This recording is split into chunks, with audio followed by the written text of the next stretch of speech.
종교개혁주일은 개신교의 시행일이라고 할 수 있습니다.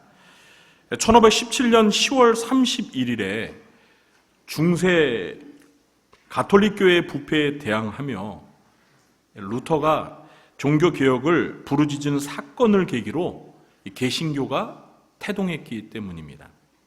오늘은 종교개혁주의를 맞아 종교개혁의 5가지 슬로건을 통해서 종교개혁의 정신을 되새겨보는 시간을 가지려고 합니다. 사실 이 종교개혁의 5가지 슬로건은 제가 우리 교회에 부임해왔던 2015년에 한 주에 한 가지씩 5번에 걸쳐 자세하게 다룬 적이 있습니다. 그러나 사람은 한 번 들어도 시간이 지나면 기억을 잘 못하는 망각의 습성이 있습니다. 그래서 오늘 이 시간에는 그 5가지 슬로건을 한꺼번에 배워보는 시간을 가지려고 합니다.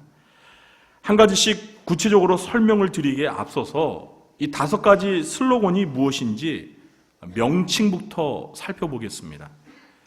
이 5가지 슬로건 중에 이 4가지가 모두 솔라라는 말로 시작됩니다. 여기서 솔라는 음악의 개이름, 도레미파 솔라, 그 솔라가 아닙니다. 네, 일부 성도님들은 굉장히 웃으시던데 역시 수준이 높으세요. 그렇다고 솔라 배터리처럼 태양열 에너지를 의미하는 영어 솔라가 아닙니다. 그건 발음이 솔러입니다. 이 종교개혁의 5가지 슬로건에 사용된 솔라는 영어가 아니라 라틴어입니다. 라틴어는 고대 로마에서 사용하던 언어입니다. 솔라의 우리말 뜻은 오직입니다. 뜻이 뭐라고요? 네, 오직입니다. 영어로 only입니다. 자, 그럼 이 5가지 슬로건을 라틴어와 우리말 뜻으로 제가 읽어보겠습니다. 첫 번째, 솔라 스크립투라, 솔라 스크립투라, 오직 성경입니다. 두 번째는 솔라 그라티아, 오직 은혜입니다. 세 번째, 솔라 피데, 오직 믿음입니다. 네 번째는 솔라 크리스투스, 오직 그리스도입니다. 그리고 마지막 5번째는 솔리데오 글로리아, 그래서 오직 하나님께 영광이라는 뜻입니다. 자, 그럼 하나하나 각각의 슬로건에 담긴 의미가 무엇인지를 설명드리겠습니다. 첫 번째 슬로건은 솔라 스크립투라, 오직 성경입니다. 솔라 스크립투라는 이 5가지 슬로건의 가장 기초가 되는 첫 번째 슬로건입니다. 이 솔라 스크립투라가 가장 기초가 되는 이유는 종교개혁의 기초가 바로 오직 성경에 뿌리를 두고 있기 때문입니다. 종교개혁이 발생하게 된 그 배경, 원인이 무엇이었죠? 중세시대 때 로마 가톨릭이 천주교가 부패하고 타락했기 때문입니다. 가톨릭이 부패하고 타락했다는 말의 의미는 가톨릭 교회가 하나님의 말씀인 성경에서 벗어난 것을 마치 진리인 것처럼 가르치고 주장했다는 것입니다. 가톨릭 교회에서는 이 교황의 말과 교회의 전통을 하나님의 말씀인 성경과 동등한 권위로 인정을 했습니다. 그러다 보니까 이 교황과 가톨릭 교회 전통이 성경에도 없는 거짓된 교리와 전통을 만들어도 그것을 성경처럼 절대적인 권위를 갖게 되었던 것입니다. 가령 성경에는 사람이 죽으면 천국과 지옥 2곳만 있다고 말하는데 가톨릭 교회는 성경에도 없는 연옥이라는 제3의 장소를 만들어 놓고 신자들 중에서 죄를 많이 짓고 회개를 제대로 하지 않고 죽은 자들은 연옥을 간다고 가르쳤습니다.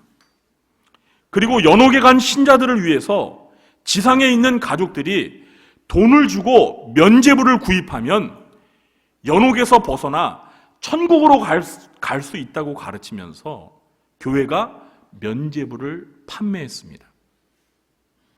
이런 거짓된 교리와 전통들이 가톨릭 교회를 교리적으로, 도덕적으로 심각하게 부패시키고 타락하게 만들었던 원인이었습니다. 이에 대해서 종교개혁자들은 오직 성경만이 절대적인 권위를 가지고 있다고 주장하면서 성경의 가르침에 위배되는 거짓된 교리와 교회의 전통을 철저히 배격하였습니다. 사도 바울은 디모데후서 3장 16절과 17절에서 모든 성경은 하나님의 감동으로 된 것으로 교훈과 책망과 바르게 함과 의로 교육하기에 유익하니 이는 하나님의 사람으로 온전하게 하며 모든 선한 일을 행할 능력을 갖추게 하려 함이라고 말했습니다. 여러분, 우리가 가지고 있는 이 신구약 66권 성경이 하나님의 감동으로 된 하나님의 말씀임을 믿으십니까? 아멘. 그래서 종교개혁자들은 신자들의 믿음과 행동의 근간이 되는 하나님의 말씀인 이 성경을 자국어로 번역하여서 평신도들이 읽을 수 있도록 보급하는 일에 힘을 썼습니다. 당시만 하더라도 성경은 성직자들의 전유물이었습니다.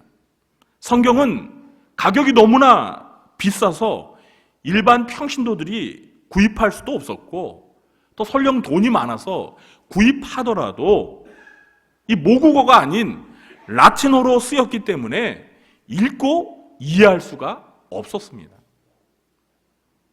그런데 영어와 독일어로 성경이 번역되고 인쇄술이 발명되어 일반 평신도들에게도 성경이 널리 보급되어 읽히기 시작했습니다. 그래서 성경을 읽게 된 평신도들이 가톨릭 교회의 교리와 전통이 비성경적이었다는 것을 스스로 깨닫게 되면서 종교개혁에 동참하게 된 것입니다. 그러므로 오늘날 우리 개신교 신자들은 종교개혁의 첫 번째 슬로건인 오직 성경이라는 이 슬로건처럼 성경의 절대 권위를 인정하고 우리의 믿음과 행동의 유일한 기준으로 삼고 성경의 가르침을 열심히 배우고 실천할 수 있도록 힘쓰시기를 주님의 이름으로 축원합니다. 두 번째 슬로건은 솔라 그라티아, 오직 은혜입니다. 그리고 세 번째 슬로건은 솔라 피데, 오직 믿음입니다. 이 두 번째와 세 번째 슬로건은 서로 긴밀한 관계가 있기 때문에 함께 다루도록 하겠습니다. 이 두 가지 슬로건은 죄인이 어떻게 구원을 얻게 되는지, 구원의 근거와 수단이 무엇인지를 가르쳐주는 매우 중요한 슬로건입니다. 종교개혁이 발생하기 전, 그러니까 중세 말기 가톨릭 교회의 구원관은 공로주의 사상으로 물들어 있었습니다. 공로주의 사상이란 인간이 선행을 행하여 공덕을 쌓음으로 구원에 이를 수 있다는 사상입니다.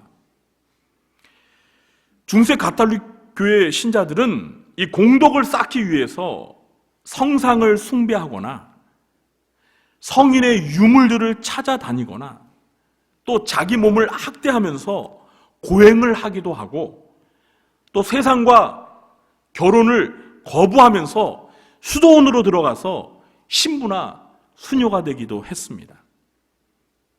이런 것들을 열심히 했던 이유가 뭐라고요? 공덕을 쌓아서 구원을 받기 위해서였던 것입니다. 종교개혁자 루터도 젊은 시절에 이 죄의식으로부터 벗어나 구원에 이르기 위해 수도사의 길을 들어서서 이 공덕을 쌓기 위해 이것저것 안 해본 곳이 없었습니다. 그러나 그럴수록 그의 마음에는 더 많은 죄의식과 하나님의 진노에 대한 두려움으로 괴로웠습니다. 그러던 그가 로마서 1장 17절에서 복음에는 하나님의 의가 나타나서 믿음으로 믿음에 이르게 하나니 기록된 바 오직 의인은 믿음으로 말미암아 살리라 함과 같으니라. 이 말씀을 통해서 죄인을 의롭다고 하시는 하나님의 의에 관한 복음을 발견하고 참된 자유와 구원의 감격을 경험하게 됩니다. 루터는 죄로 인해 전적으로 부패한 인간은 자신의 구원을 위해 어떤 선한 일도 할 수 없고 어떤 공로도 쌓을 수 없다는 사실을 말씀을 통해서, 경험을 통해서 깊이 깨닫게 되었습니다. 그리고 구원은 오직 십자가에서 인간의 죄를 대속하신 하나님의 아들 예수 그리스도의 공로 때문에 값없이 하나님의 은혜로 주어지며 인간의 선행이 아닌 오직 예수 그리스도를 믿음으로 의롭다함을 받아 구원에 이른다는 성경적인 구원의 복음을 가르치며 전하기 시작했습니다. 이것이 바로 종교개혁자들이 발견한 그 유명한 이신칭의 믿음으로 의롭다함을 얻는다는 위대한 구원의 진리입니다. 오늘 본문에도 이러한 구원의 진리가 분명하게 증거되고 있습니다. 우리 오늘 본문인 23절부터 28절까지 우리 다 함께 천천히 합독하도록 하겠습니다.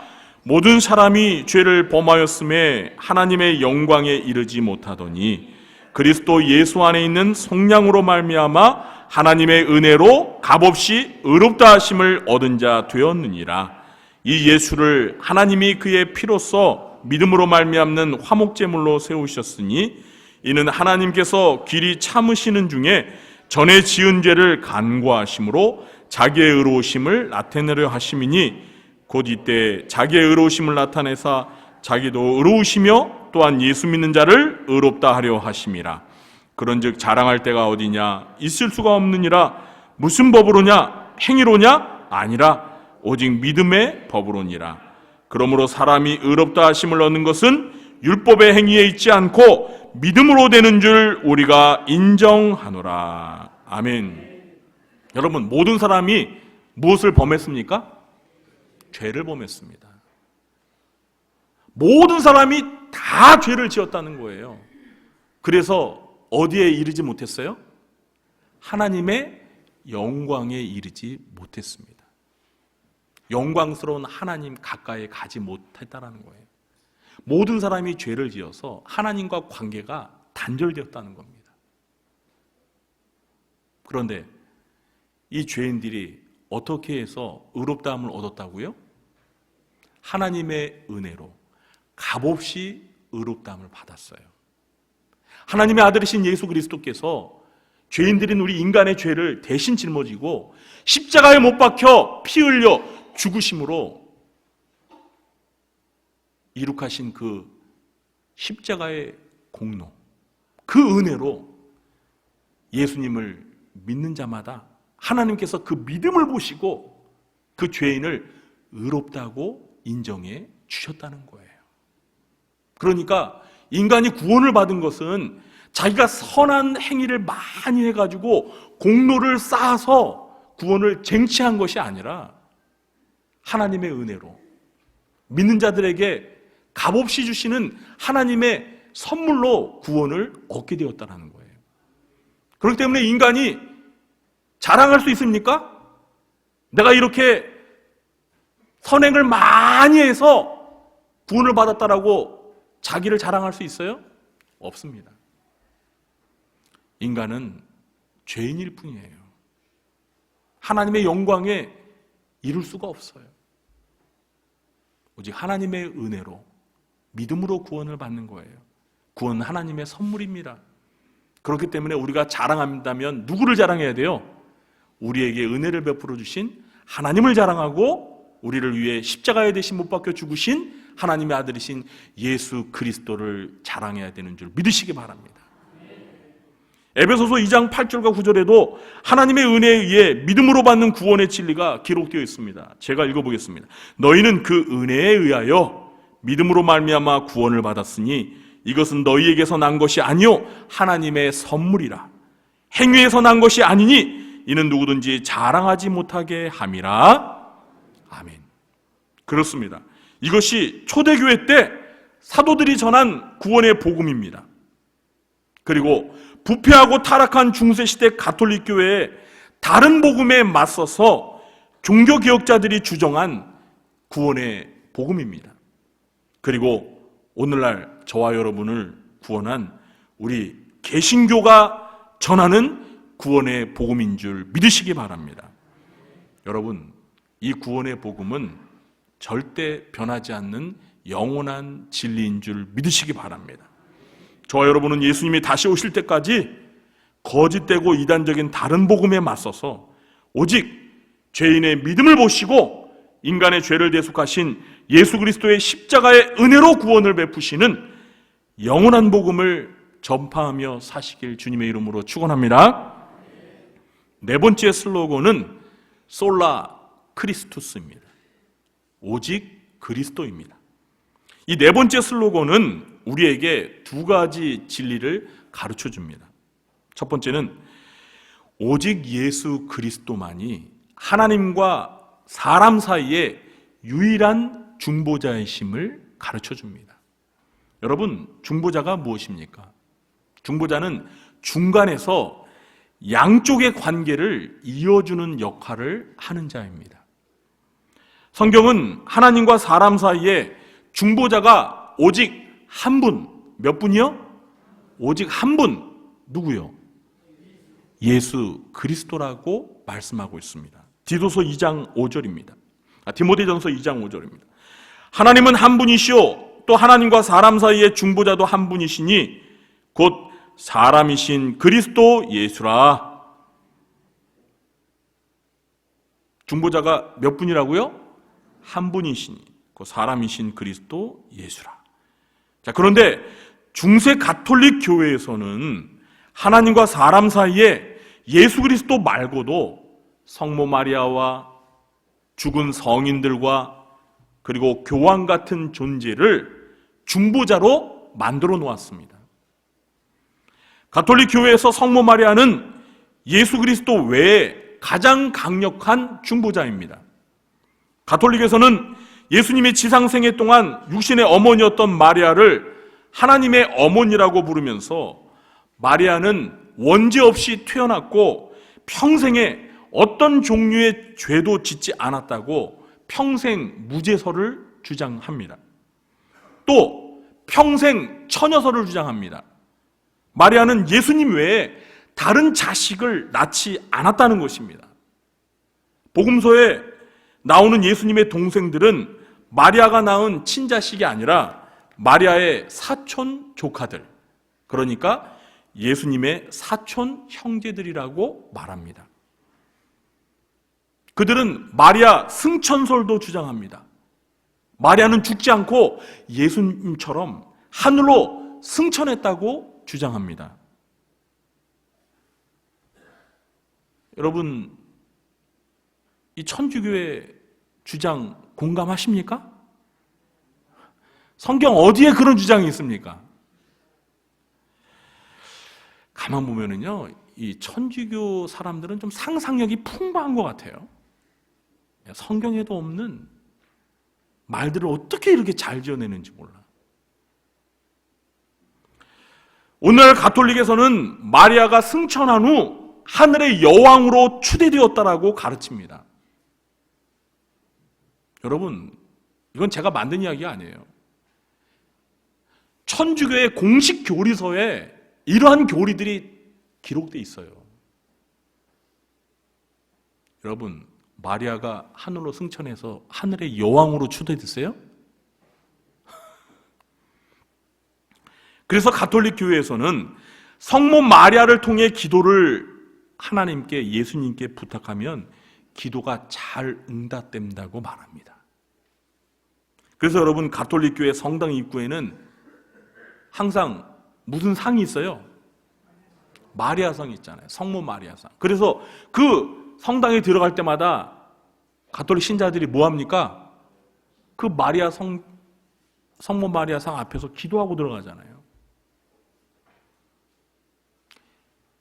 왜 마리아한테 기도하는 거예요? 자기가 하나님과 예수님께 직접 기도하면 자기가 죄가 많으니까 자기 기도를 안 들어줄 것 같은 거예요. 그래서 예수님의 어머니 백을 써서 예? 예수님이 효자잖아요.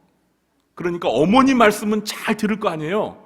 그러니까 성모 마리아에게 기도를 해가지고 은총이 많으신 마리아요, 제발 아드님이신 예수님에게 제 소원을 말해주셔서 제 소원이 이루어지게 해주세요.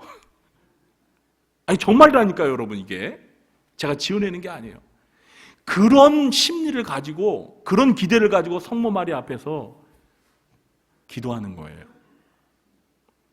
여러분, 마리아뿐만 아니라 가톨릭에서는요, 죽은 성인들이 지상에 있는 신자들보다 예수 그리스도와 더 가까이 연합되어 있기 때문에 그들의 중보 기도가 더 효과적이라고 그렇게 믿고 가르칩니다. 이 가톨릭에서 말하는 성인들은 세상을 떠나기 전에 가톨릭 교회에서 신앙의 모범이 될 만한 인물들로 이 교황청의 주교 회의에서 성인으로 추대된 사람들을 가리키는 것입니다. 그래서 가톨릭 교회에서는 성 어거스틴, 성 프란체스코, 성 테레사, 성 베네딕트, 성 베드로, 성 바울로, 성 토마스 아퀴나스, 이런 수많은 성인들이 있습니다. 그리고 1년 365일들 가운데 그 성인들을 기념하는 축일이 있어요. 축일이. 그래서 1월 1일은 성모 마리아의 축일이에요. 1년을 처음 시작하는 첫날이 성모 마리아의 축일이에요.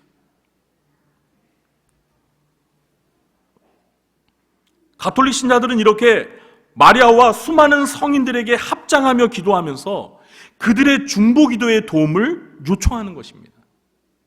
그러니까 하나님과 신자들 사이에 중보자이신 한 분 예수님이 있는 게 아니라 예수님 말고도 마리아도 그리고 수많은 성인들도 중보자라는 거예요. 그래서 중보자인 그들의 도움을 힘입어서 하나님 앞에, 예수님 앞에 나아가겠다는 거예요. 이게 여러분 성경적인 진리입니까? 성경 어디에 이런 진리를 가르칩니까? 그리고 죽은 자에게 기도하라고 하는 성경 말씀이 어디에 있습니까? 교황도 중보자입니다. 여러분, 교황은 파파, 아버지라고 부릅니다. 교황은 그리스도의 대리자이고 교회의 머리이며 사도 베드로의 직계 후계자입니다. 우리 개신교가 그렇다는 게 아니라 천주교에서 그렇게 주장한다는 거예요. 가톨릭에서는 교회의 머리를 보이지 않는 머리와 보이는 머리, 이렇게 둘로 나누어서 설명합니다. 그래서 교황이 바로 보이는 머리로서 보이지 않는 머리인 예수님을 대신하는 교회의 머리라는 거예요. 여러분, 성경에 교회의 머리가 둘이 있는데 보이는 머리, 보이지 않는 머리 이렇게 말하고 있습니까? 아니잖아요. 에베소서, 골로새서에서 교회의 머리는 누구예요? 예수 그리스도. 오직 한 분이에요. 교회는 그의 몸이고 그리스도는 교회의 머리입니다. 어디 보이지 않는 머리가 예수님이고 보이는 머리가 교황이라는 말이 어디 있어요 도대체. 말도 안 되는 거죠. 그만큼 베드로의 권위를 높이, 교황의 권위를 마치 예수님과 동등한 수준으로 끌어올리기 위해서 그런 거짓된 교리를 만든 거예요. 그래서 교황은 베드로의 직계 후계자로서 베드로의 권한을 물려받는 유일한 사람으로서 교회를 대표하는 머리라는 이 교황 수의권을 주장하는 거예요.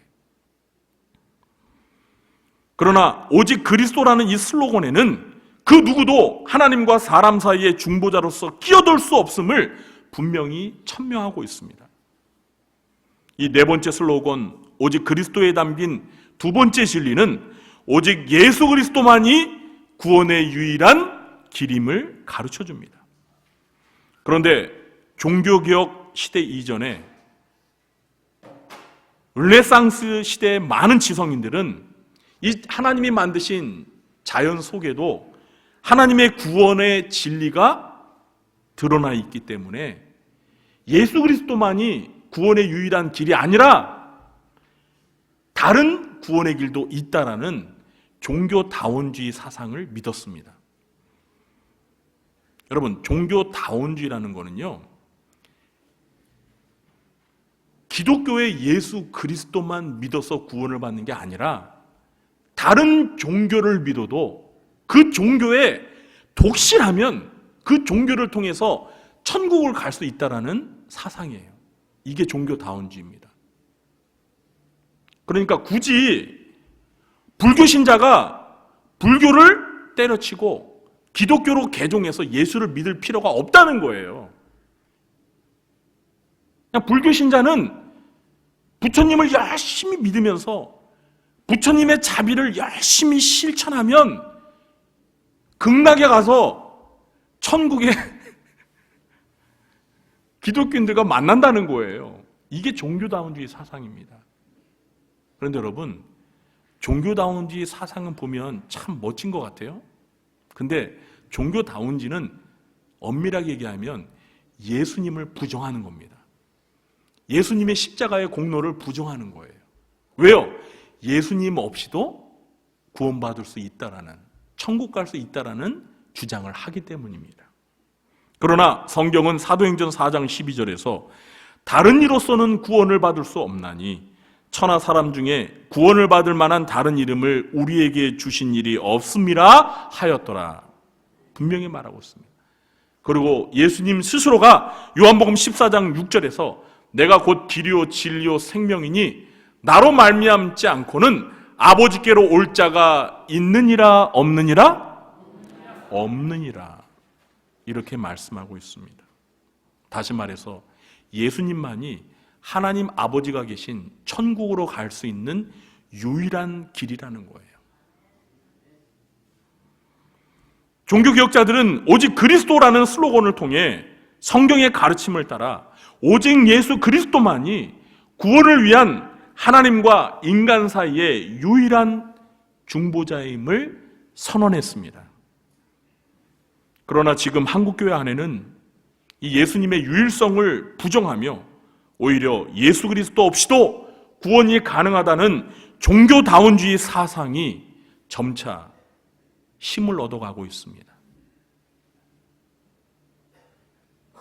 그러므로 오늘날 우리 개신교 교회들은 종교개혁자들의 가르침을 따라 오직 예수 그리스도만이 우리의 구원을 위한 유일한 길이요 중보자이심을 확실히 믿고 가르쳐야 합니다. 아멘? 다섯 번째 슬로건은 솔리 데오 글로리아, 오직 하나님께 영광입니다. 이 종교개혁의 다섯 번째 슬로건은 우리가 앞에서 다루었던 네 개의 슬로건에 모두 동의를 한다면 자연스레 도달하는 결론입니다. 오직 하나님께 영광, 이것이야말로 종교개혁의 궁극적인 결론입니다. 이 다섯 번째 슬로건은 우리 인생의 가장 중요한 목적이 오직 하나님께 영광을 돌리는 것임을 가르쳐주고 있습니다. 사도 바울은 고린도전서 10장 31절에서 그런즉 너희가 먹든지 마시든지 무엇을 하든지 다 하나님의 영광을 위하여 하라고 말하고 있습니다. 무엇을 위하여 하라고요? 하나님의 영광을 위하여 하라. 사랑하는 성도 여러분, 저와 여러분의 인생의 가장 중요한 목적은 오직 한 가지여야 합니다. 그게 무엇입니까? 하나님의 영광을 위하여 사는 것입니다. 음악의 아버지라고 불리는 요한 세바스찬 바하라는 사람이 있죠? 없습니까? 그런데 이 바하는요, 곡을 만들 때마다 모든 악보의 마지막에 S, D, G라는 문자를 기록했다고 합니다. 알파벳 S, D, G라는 알파벳을 기록했다고 합니다. 이 S, D, G는 종교개혁의 마지막 슬로건인 솔리 데오 글로리아의 첫 글자입니다. 많은 사람들이 바하가 만든 음악을 들으면서 바에게 존경과 찬사를 보낼 때 바하는 오직 이 모든 영광을 하나님께만 돌리겠다는 신앙 고백으로 SDG, 솔리 데오 글로리아 글자를 쓰면서 오직 하나님께만 영광을 돌렸습니다. 1988년 서울 올림픽에서 세계인의 이목을 끈 여자 육상 선수가 있었습니다. 그녀는 세계에서 가장 빠른 여자라고 불리는 그리피스 조이너였습니다. 혹시 기억하시나요? 그녀가 금메달을 따내자 많은 기자들이 몰려 취재 경쟁을 벌였는데요. 그 가운데 미국의 NBC 기자가 이런 질문을 했습니다. MBC가 아니에요. NBC입니다. 당신은 달리면서 무슨 생각을 합니까? 라고 이렇게 기자가 물었습니다. 그때 조이너스는요, 주저하지 않고 이렇게 대답했다고 합니다. 저는 하나님께 영광 돌릴 것을 생각하며 달립니다. 최선을 다함으로 내 자신과의 싸움에서 이긴 후 하나님께 영광을 돌릴 때만큼 인생의 보람을 느껴본 적은 없었습니다. 라고 대답했대요. 참 멋지죠? 그러니까 이 그린피스 조이너스는요, 조이너예요. 달리는 목적이, 우승하는 목적이 오직 하나님께 영광을 돌리기 위해서요. 자기 명예를 높이기 위해서가 아니라. 종교개혁자들이 주장한 사상 중에 하나가 직업 소명설입니다. 이것은 신부나 사제들만이 성직자가 아니라 하나님께서 우리에게 주신 직업이 곧 성직이 될 수 있다는 사상입니다. 즉 우리가 어떤 일을 하더라도 그것을 하는 목적이 하나님을 영화롭게 하는 것이라면 그것이 청소든 설거지든 환자를 돌보는 일이든 집을 건축하는 일이든 그것은 곧 거룩한 성직이라는 것입니다. 중세의 교황과 수많은 사제들이 성직자라는 명예로운 칭호를 들었지만 정작 그들은 하나님의 영광을 위한 삶을 살기보다는 자기 자신의 명예와 개인적인 부를 축적하는 일에만 관심을 가짐으로 하나님의 영광을 가르치고 하나님의 교회를 타락시키는 가장 사악하고 가증스러운 죄를 짓고 말았습니다. 종교개혁의 마지막 슬로건이자 나머지 슬로건들의 궁극적인 결론이라고 할 수 있는 이 솔리데오 글로리아가 저와 여러분의 삶의 가장 중요한 목표가 되기를 주님의 이름으로 축원합니다. 그래서 우리의 삶의 모든 영역에서 오직 하나님만이 주인이 되시고 하나님만이 영광 받으시는 삶을 살아가게 되시길 주님의 이름으로 축원합니다. 이제 말씀 맺겠습니다. 오늘은 종교개혁주의를 맞아서 종교개혁의 5가지 슬로건을 통해 종교개혁의 정신이 무엇인지 살펴보았습니다. 2019년 현재 종교개혁이 발생한 지 502주년을 맞는 한국 개신교회의 자화상은 종교개혁자들의 후예라는 사실을 자랑하기에는 너무나 부끄러운 민낯을 보여주고 있습니다. 만일 종교개혁자들이 오늘날 한국 교회를 방문해서 한국 개신교회를 바라본다면 아마도 그들은 이제는 가톨릭 교회의 부패를 위해서 개혁을 할 게 아니라 한국 개신교회의 부패를 위해서 개혁을 해야 한다고 한 목소리로 외칠 것만 같은 생각은 저만의 착각일까요? 사랑하는 성도 여러분, 우리 모두 이 종교개혁의 정신을 말씀의 검으로 우리 마음판에 지워지지 않도록 깊게 새기셔서 이 개혁의 정신을 실천하며 한국 개신교회 개혁을 위해 힘쓰는 저와 여러분 되시길 주님의 이름으로 축원합니다. 기도하겠습니다.